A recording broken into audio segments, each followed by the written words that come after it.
Metallurgy म्हणजे धातुविज्ञान. आता या धातुविज्ञानामध्ये पुढे आपण जाणार आहोत धातूंचे रासायनिक गुणधर्म आणि यातील पुढील रासायनिक गुणधर्म आहे reaction of metals with salts of other metals.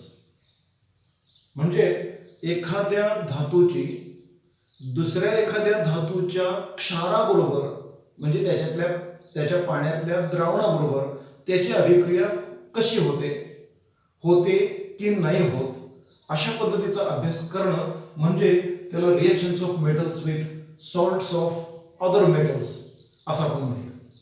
म्हणजे या ठिकाणी काय होतं की एखाद्या धातूचा क्षार आहे म्हणजे त्याचं आयनिक कंपाऊंड आहे आणि त्या आयनिक कंपाऊंड बरोबर दुसऱ्या एखाद्या धातूची अभिक्रिया झाली तर तो दुसरा धातू की जो जास्त क्रियाशील असेल तो हा जो क्षार आहे या क्षाराबरोबर अभिक्रिया करतो. म्हणजे त्यातील जो धातू आहे त्या धातूला तिथून बाजूला काढतो आणि त्याची जागा स्वतः घेतो. म्हणजेच एका अर्थानं या ठिकाणी डिस्प्लेसमेंट रिएक्शन होते.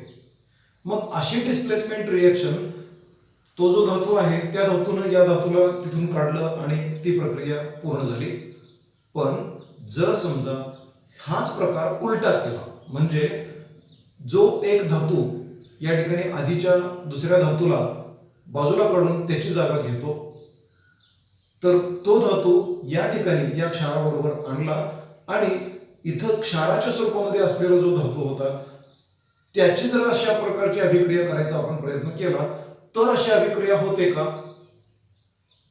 तर नाही होणार. तर मग असं का घडतं कारण आधीचा जो धातू आपण वापरला की जो या क्षारातल्या धातूला डिस्प्लेस करतो हटवतो तो जास्त क्रियाशील आहे आणि इथं असलेला जो धातू आहे हा कमी क्रियाशील आहे. त्यामुळं यांनी बंद लगेच सोडून दिले आणि तो निघून गेला. अशा प्रकारची अभिक्रिया होते आणि मग आपल्याला समजतं की दोन धातूंच्या पैकी कोणता धातू अधिक क्रियाशील आहे.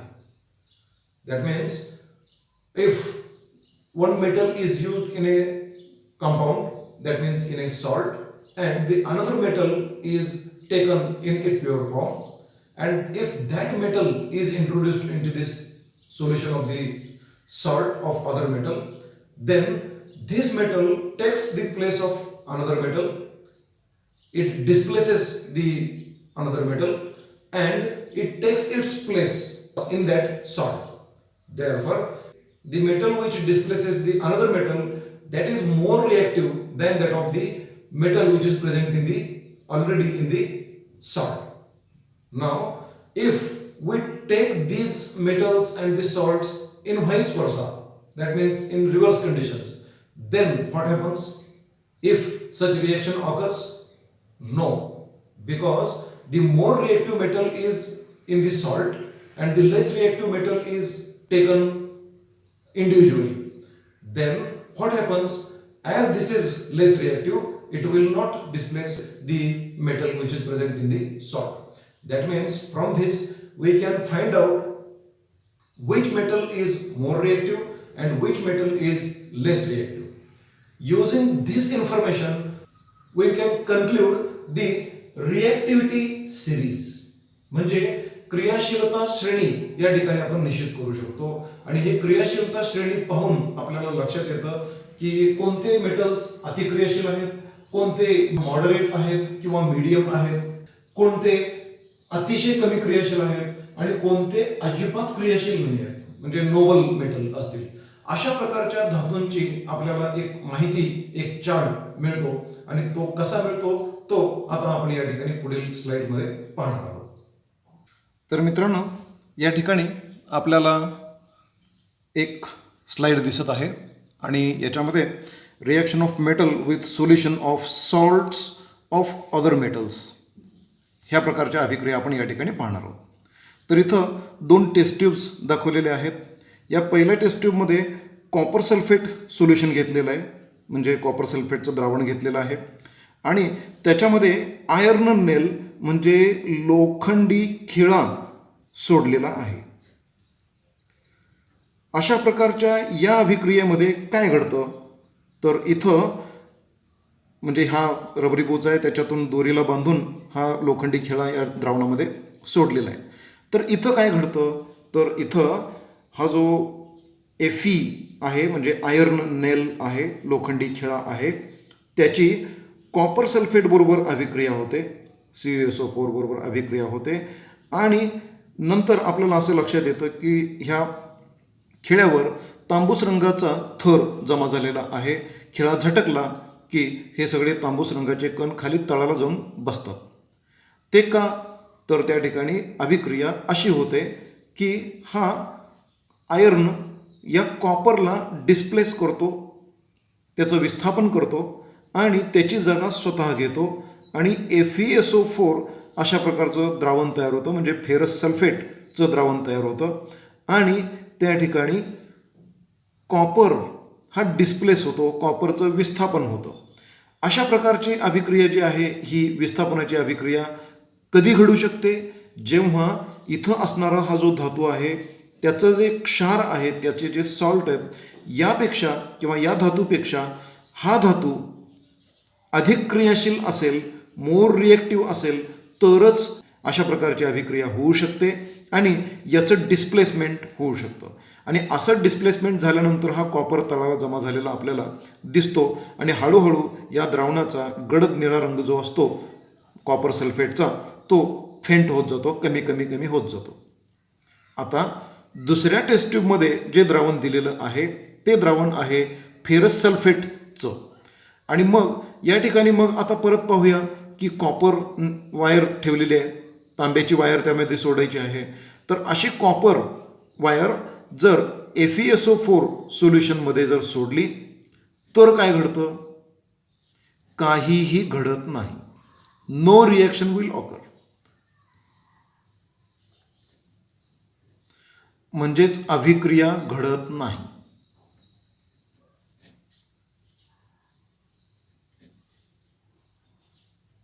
का बरं अभिक्रिया घडत नाही, कारण हा कॉपर या आयर्नपेक्षा कमी क्रियाशील आहे आणि आयर्नच जास्त क्रियाशील आहे. जास्त क्रियाशील असलेलं हे मूलद्रव्य किंवा हा धातू या सल्फेट गटाला सोडत नाही आणि त्यामुळं अशा प्रकारची डिस्प्लेसमेंट होणं शक्य नाही आणि त्यामुळं या ठिकाणी ही अभिक्रिया घडत नाही. परंतु इथं मात्र अभिक्रिया घडते. या एका छोट्या प्रयोगावरून आपण साधी एक गोष्ट लक्षात घेऊ शकतो की लोखंड हा कॉपर किंवा तांब्यापेक्षा अधिक क्रियाशील आहे, मोर रिॲक्टिव्ह आहे, आणि तांब हा लोखंडापेक्षा कमी क्रियाशील आहे, हे या प्रयोगावरून आपल्याला दिसतं.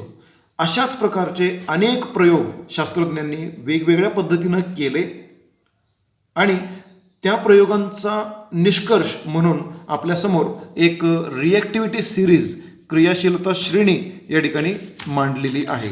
आता ती क्रियाशीलता श्रेणी कशी आहे याच्याबद्दल आपण विचार करू. मित्रांनो, या ठिकाणी आपल्याला रिॲक्टिव्हिटी सिरीज मांडलेली आहे काही धातूंची आणि ह्या रिॲक्टिव्हिटी सिरीजमध्ये आपल्याला स्पष्टपणानं काय काय दिसतं ते आपण पाहूया. इथं पोटॅशियम म्हणजे K, sodium Na, lithium Li, calcium Ca, magnesium Mg, aluminium Al, Zn that is zinc, iron Fe, tin म्हणजे Sn स्टॅनम, लेड Pb प्लंबम आणि copper Cu, mercury Hg, silver Ag आणि गोल्ड दॅट इज ऑरम. हे जे मूलद्रव्ये आहेत, ही जे धातू आहेत, हे धातू त्यांची क्रियाशीलता कशी आहे याबद्दल आपण या ठिकाणी विचार करत आहोत. तर मग आता या ठिकाणी आपण पाहू की ह्या क्रियाशीलता कशा प्रकारच्या आहेत. आपण या ठिकाणी लक्षात घेऊया, या आधीच्या अभिक्रियांच्या मध्ये आपण ते पाहिलेलं आहे की पोटॅशियम, सोडियम यासारखे आणि कॅल्शियम यासारखे धातू हे पाण्याबरोबर सहजपणानं अभिक्रिया करतात, पटकन अभिक्रिया करतात, वेगळे प्रयत्न करावे लागत नाहीत. थंड तापमानालाच त्यांची अभिक्रिया होते, उत्स्फूर्त अभिक्रिया होते आणि त्यांचे ऑक्साईड्स तयार होतात. त्याचबरोबर आता हे पुढील जे मूलद्रव्ये आहेत यांच्याबरोबर मात्र या पाण्याची अभिक्रिया सहजासहजी होत नाही. त्यांना एकतर पाण्याची वाफ त्यांच्यावरून घालवावी लागेल किंवा आणखी वेगवेगळ्या पद्धतीनं त्याला उष्णता वगैरे द्यावी लागते.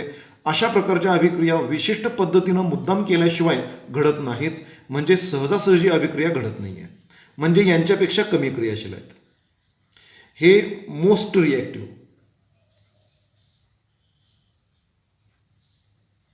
किंवा हायली रिॲक्टिव्ह, आणि यांच्यानंतर हे जे आहेत हे मीडियम रिॲक्टिव्ह.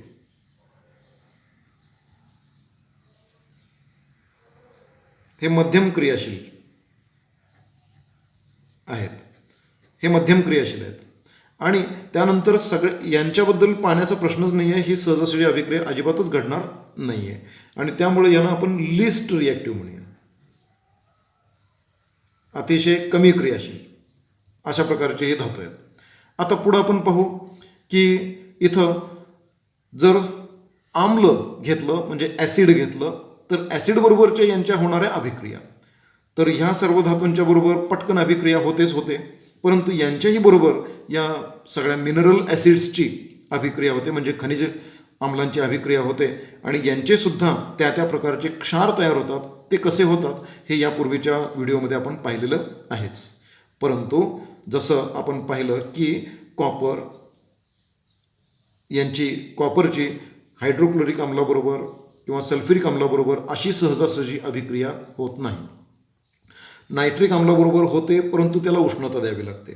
त्याचबरोबर सल्फ्युरिक आम्लाबरोबर सुद्धा कॉपरची अभिक्रिया होते, परंतु ते संहत आणि उष्ण अशा प्रकारचं सल्फ्युरिक ॲसिड आम्ल असावं लागतं. इतरांच्या बरोबर ह्या अभिक्रिया अजूनही कठीण आहेत किंवा होत नाही आहेत, आणि त्यामुळे ते आपण लिस्ट रिॲक्टिव्हमध्ये घेतोय. आता ऑक्सिजन बरोबरच्या अभिक्रिया मात्र सगळ्यांच्या बरोबर होतं, म्हणजे सर्वच्या सर्व धातूंची ऑक्सिजन बरोबर अभिक्रिया होते इथंपर्यंतच्या, आणि त्यांचे ऑक्साईड्स तयार होऊ शकतात, म्हणजे धातूंचे ऑक्साईड्स तयार होऊ शकतात. परंतु या ठिकाणी दाखवलेला हा जो स्पेशल धातू आहे, विशिष्ट असा वेगळा धातू आहे की हा धातू या कोणत्याही प्रकारच्या अभिक्रियाकारकांबरोबर अजिबात अभिक्रिया करत नाही, आणि त्यामुळं यांना आपण वरचे जे आहेत यांना आपण हायली रिॲक्टिव्ह मेटल्स किंवा मोस्ट रिॲक्टिव्ह मेटल्स म्हणतो, हे मीडियम रिॲक्टिव्ह किंवा मॉडरेट रिॲक्टिव्ह मेटल्स म्हणतो, आणि सर्वात खालचे इथले जे आहेत हे लिस्ट रिॲक्टिव्ह मेटल्स म्हणतो, लो रिॲक्टिव्ह मेटल्स म्हणतो. आणि गोल्ड जो आहे, सोनं जे आहे, हे कोणत्याही प्रकारच्या आम्लाबरोबर, पाण्याबरोबर किंवा ऑक्सिजन बरोबर कोणत्याही पद्धतीनं हा कोणाशीही अभिक्रिया करत नाही, आणि म्हणून हा नोबल मेटल म्हणून ओळखला जातो. याला राजधातू असं सुद्धा आपण संबोधतो. याचबरोबर गोल्ड बरोबरच प्लॅटिनम सुद्धा अशाच प्रकारचे गुणधर्म दाखवतो, हा सुद्धा नोबल मेटल म्हणूनच गणला जातो. अशा पद्धतीनं ही रिॲक्टिव्हिटी सिरीज मिळाली तर आपल्याला लक्षात येतं की हायली रिॲक्टिव्ह कोण आहेत आणि लेस रिॲक्टिव्ह कोण आहेत, आणि त्याप्रमाणे ते धातू त्यांच्या आयनिक कंपाऊंड्सपासून किंवा त्यांच्या जे काही सॉल्ट्स असतील त्यांच्यापासून आयसोलेट करणं किंवा त्यांचं एक्स्ट्रॅक्शन करणं ही जी प्रक्रिया आहे, ती प्रक्रिया कशा पद्धतीनं करायची हे आपल्याला ठरवता येतं, आणि त्या पद्धतीनं आपल्याला पुढं कामकाज करता येतं.